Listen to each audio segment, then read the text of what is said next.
My sister chose my wedding reception to announce her engagement, unable to wait, so I ensured her big day got similar treatment. I should have seen it coming when she wore white to my rehearsal dinner or when she accidentally grabbed my bouquet by nudging the maid of honor aside.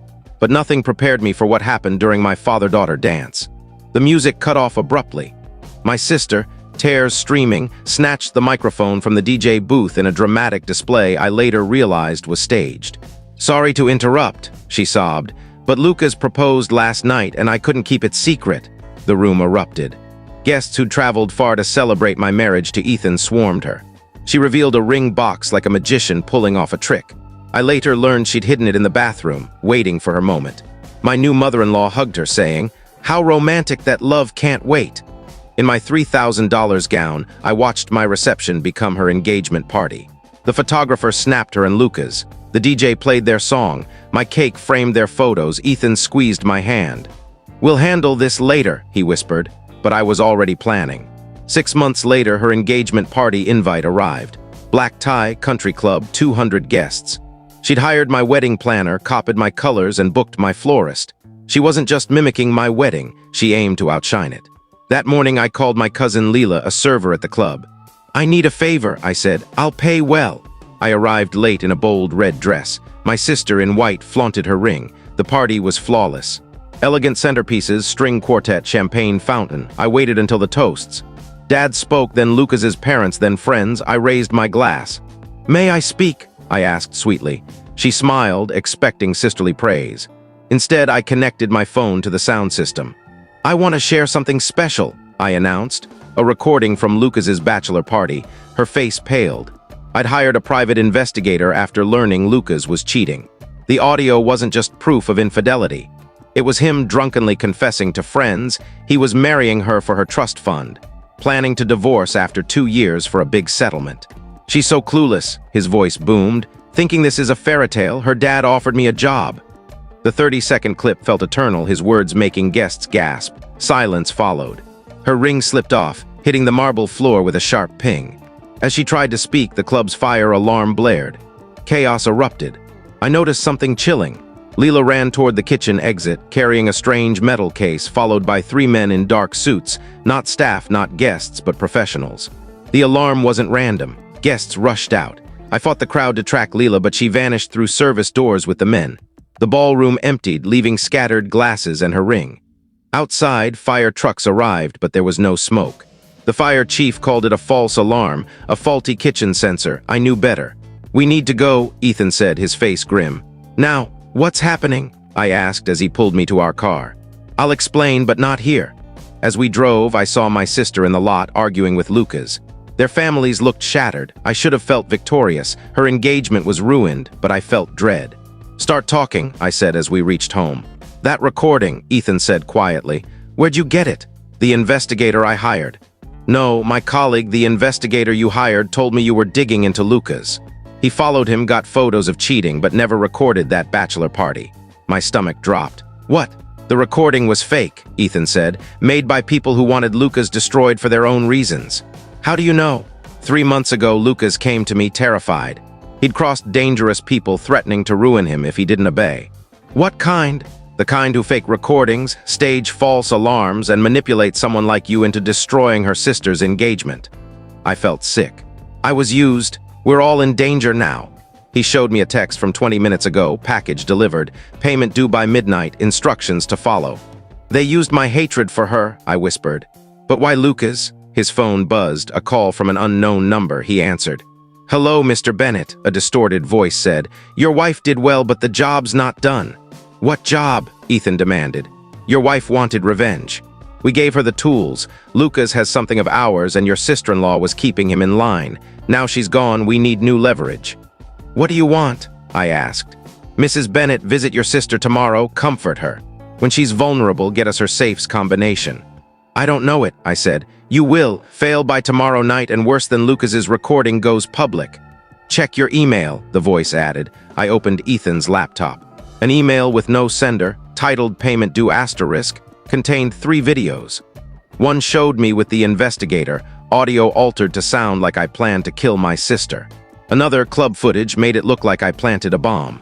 The third was a fake bedroom talk between Ethan and me, plotting to inherit my family's wealth. They could fabricate anything.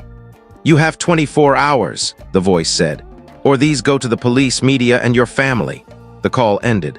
I stared at the videos, realizing I'd been played from the start. Leela's case, the alarm, all orchestrated. "Who are they?" I asked.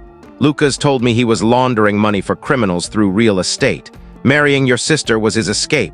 Her wealth, your dad's connections. Now that's gone, they need control or to eliminate him." "We have to warn her," I said. "They'll release the videos, we'd go to prison, and she'd still be in danger. So what do we do? Get the combination, then figure out how to survive." Inside our house, a woman sat calmly. "I'm Detective Alina Cruz," she said. "We need to talk." My heart raced. "Are we arrested?" "No. 3 days ago, Lucas came to my precinct, blackmailed by a crime syndicate. He'll testify for protection." She placed a recorder on the table. "They use people with grudges, giving them fake evidence to destroy targets. You were their tool tonight." "Why Lucas?" I asked. "He's been laundering millions through property deals. He planned to escape via your sister's wealth. They used you to trap him." "What do you need?" Ethan asked. "Evidence. Where this wire tomorrow when they contact you, record their threats." "And if they find out?" I asked. "You'd end up like others who crossed them, missing, presumed dead." I took the wire. "Is my sister safe? For now, she's leverage, but once they get what they want, she's a liability." My revenge had endangered her. "I'll do it," I said. "The investigator, Javier Ruiz, is a hitman," Cruz said, showing his mugshot. "He's killed 15, maybe 30, by manipulating others." After she left, Ethan said, "We could run. They'd find us. She'd still be in danger." At 3 a.m., my phone rang, unknown number. I started the Wires app. "Mrs. Bennett," the voice said. "Progress. I need more time. She's not speaking to me." By midnight, the combination or the videos go public. "What's next?" I asked. "Your family now, the safe's a test. Pass and you're useful. Fail, you're gone." The call ended. Ethan looked pale. "They won't let us go. We'll make sure the police get them first." Next morning, I drove to my parents'. My sister's car was there. I sat, unsure how to apologize for ruining her engagement or warn her of danger. Mom answered, her face cold. "Not a good time." "I need to explain, it's about her safety." She let me in. My sister looked exhausted, makeup smudged. "What do you want?" she asked. "I'm sorry," I said. "Last night was wrong. And you're in danger." I told her everything. Fake investigator, fabricated recording, criminals using me against Lucas. I showed the videos framing me. "They can fake anything," I said. "Lucas's recording wasn't real." She paled, watching the videos. "This is you planning to kill me?" "No, we never said that. They fabricated it." "Why me?" she asked. "Lucas laundered money. Marrying you was his escape. Now they need control or to eliminate witnesses." Mom overheard. "We need to call your father." "Tell him not to go to work," I said. She tried his office, no answer. His cell went to voicemail. "When did you last speak?" I asked. "This morning. He went to the office early." "We're going there now." Dad's law firm was on the 15th floor downtown. The building seemed normal, but the office was empty. Dad's door was locked. Mom used her key. Dad was slumped in his chair, breathing but unconscious, a puncture wound on his neck. A note read, "Mrs. Bennett, open the safe in 1 hour or your father gets a fatal dose. Jr. Asterisk Javier was here. Call 911, I told Mom. "No," a voice said. Javier stood in the doorway, gun drawn. "He's safe for now. Call the police or don't open the safe, he dies." He pointed to a painting hiding a safe. "You have the combination?" he asked my sister. "No," she said. "Figure it out." I tried Mom's birthday, Dad's, the firm's founding date. Nothing worked. Javier checked his watch. 45 minutes. I thought like Dad. Secure but memorable. "Try my wedding date," I said. He called it his proudest day. It worked. The safe opened, revealing files, a hard drive, and cash. Javier grabbed the drive and specific files. "Now let Dad go," I demanded. He showed a video of Ethan tied up in a warehouse. "He's released when I'm safe." "You said we'd go free?" "I said your father would wake, not you." He raised his gun. Then Cruz and officers burst in. "Drop it," she shouted. I grabbed a letter opener and stabbed Javier's arm. He dropped the gun. Officers tackled him. "Where's Ethan?" I demanded.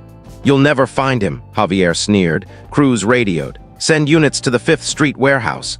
20 minutes later, Ethan was safe. Dad woke in the hospital unharmed. The safe's files led to 12 arrests, including Dad's clients laundering money unknowingly through his firm. In the waiting room, I told my sister, "I'm sorry for everything." "You ruined my engagement," she said. but you saved us from a criminal. Maybe we're even. 6 months later, Javier got life in prison. Lucas vanished, likely in witness protection. Dad retired, selling his firm. My sister dates cautiously now, using a vetted investigator. I learned revenge costs too much. Family forgives if you protect them. We dine weekly, planning a safer future. I'm grateful she survived to be the sister I should have protected. Revenge feels good briefly, but it made me a pawn. Redemption, saving my family, was the real victory. I'm not the woman who played that recording. I'm someone worthy of trust, building a better future with my sister. 3 years later, Cruz called. They'd caught the Syndicate's leader, Viktor Petrov, using my recording. "It's over," she said. I told my sister. We celebrated at a quiet restaurant. She said, "If you hadn't played that recording, I'd be married to a criminal." I'm glad it happened. "You're the sister who risked everything," she added. "That's a hero." "Just fixing my mess," I said. "Same thing," she replied. Driving home, I realized I valued our dinners more than revenge. Love builds.